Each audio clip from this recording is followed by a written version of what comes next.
Est-ce qu'il peut prendre la parole? Je pose la question. Est-ce que le DG peut prendre la parole? Oui, il peut prendre la parole.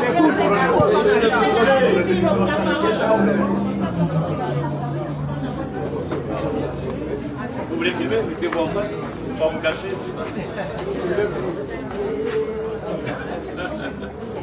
D'accord. Bonjour à tous. Déjà, je tiens dans un premier temps à m'excuser parce que depuis la prise de fonction, je n'ai pas encore pu rencontrer l'ensemble du personnel, mais comprenez que plus de 500 agents répartis à travers le Gabon. Si on doit être juste, peut-être que j'aurais dû commencer par l'intérieur du pays, pour montrer aussi à tous nos collègues qui sont à l'intérieur du pays qu'ils sont aussi importants que ceux qui sont à Libreville. Je pense que ça aurait été une preuve de respect pour tout le monde.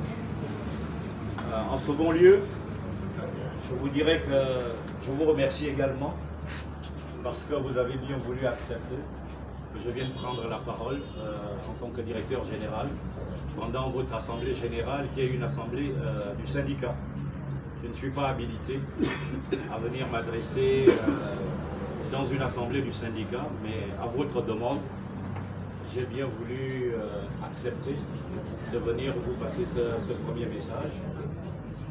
Je sais que la préoccupation de tous les postières et tous les postiers, c'est la problématique du paiement à date des salaires. C'est ça ou c'est pas ça? C'est ça. C'est ça ou c'est pas ça? C'est ça. Alors, je vais rappeler une seconde chose. L'irrespect, les invectives, les paroles déplacées, j'arrête mon propos et je retourne à mon bureau. Je travaille sur la base du respect.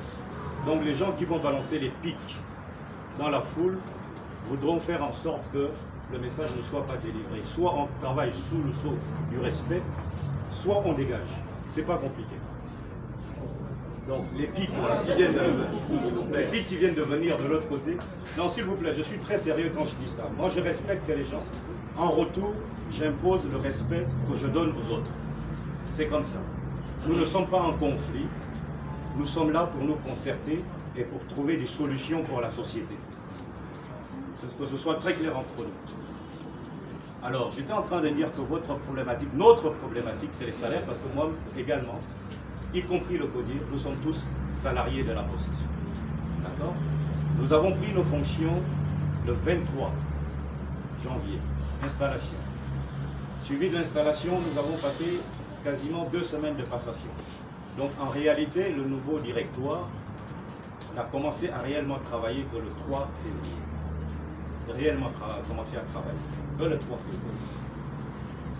Nous revenons pour beaucoup d'entre nous du secteur privé. Donc nous ne sommes pas familiers des processus et des procédures dans la gestion des comptes publics. Alors, la problématique des salaires, comme vous le savez, est une problématique à 3 niveaux. Le premier niveau, c'est l'augmentation de la masse salariale à partir du mois de mars 2024, qui a entraîné les réserves de la tutelle, disant qu'on ne comprend pas comment une entreprise sous subvention procède à des augmentations non contrôlées de la masse salariale. C'est pour ça là que le ministère de tutelle a repris en main la gestion des salaires en direct. En reprenant ça en main, nous sommes repartis dans le processus de l'administration publique en termes d'engagement de la dépense publique. Parce qu'il faut bien comprendre que la subvention est une dépense publique. Ce n'est pas la Poste SA qui produit aujourd'hui assez d'argent pour faire payer les salaires de ses employés.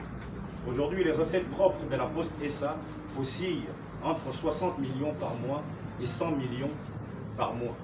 Lorsqu'on a bien travaillé, nous atteignons 100 millions de recettes. Les salaires sont aujourd'hui de l'ordre de 600 millions. Pour le mois de janvier, nous sommes à 624 millions de masse salariale. Donc vous comprenez que sur 624 millions, si on retire les 100 millions qu'on fait en supposant qu'on a bien travaillé, il faut chercher 524 millions additionnels.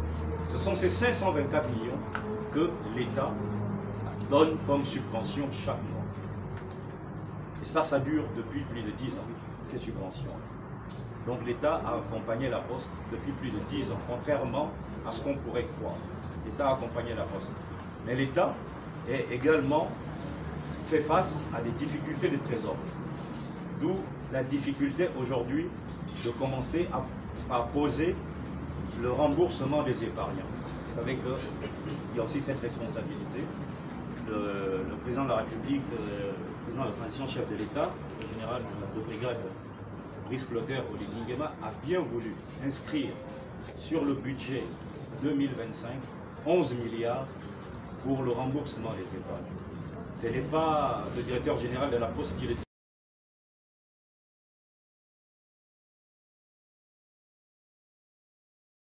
Normalement, dans les négociations, il faut un pas. En principe, la logique est qu'au moins le mois de janvier, on soit payé avant le 25. Ça déjà, il faut déjà avoir cette esprit. Comment calmer les gens, comment les gens vont venir payer les autres, ils n'ont rien. Vous voyez que quand la famille n'a point d'oreille, voilà. Réellement, les gens ne meurent pas de faim, les gens ne sont pas malades, mais le président ne peut pas faire pas. On ne donne même pas le mois de janvier. S'il vous plaît, à cette question qu'elle pose là, le DG a répondu devant tout le monde. Il a expliqué le processus de traitement des salaires.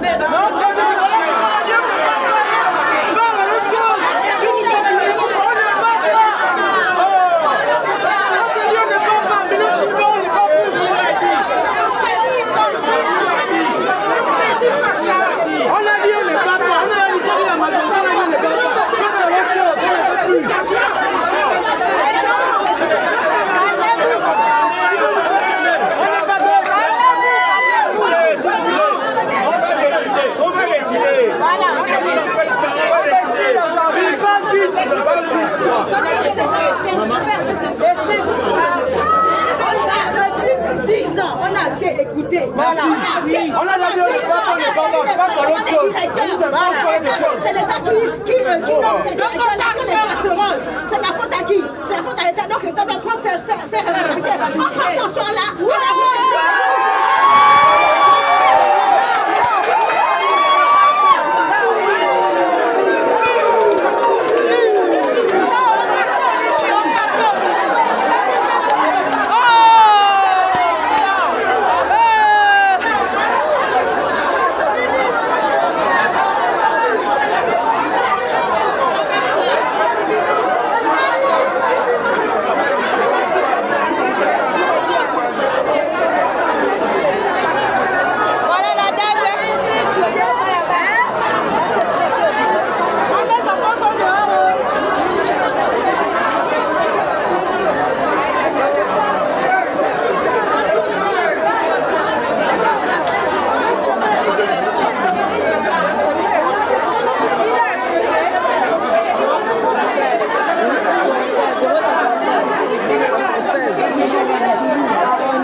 Ah oui, les postiers sont fâchés. Hein.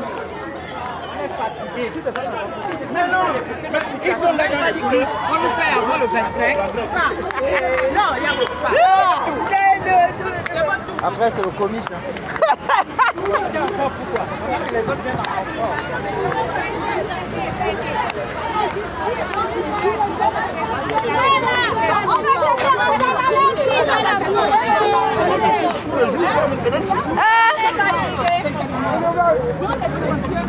qui restez derrière là-bas, les salaires là ne seront pas vous exagérez avec cette histoire là. Vous écoutez, vous qui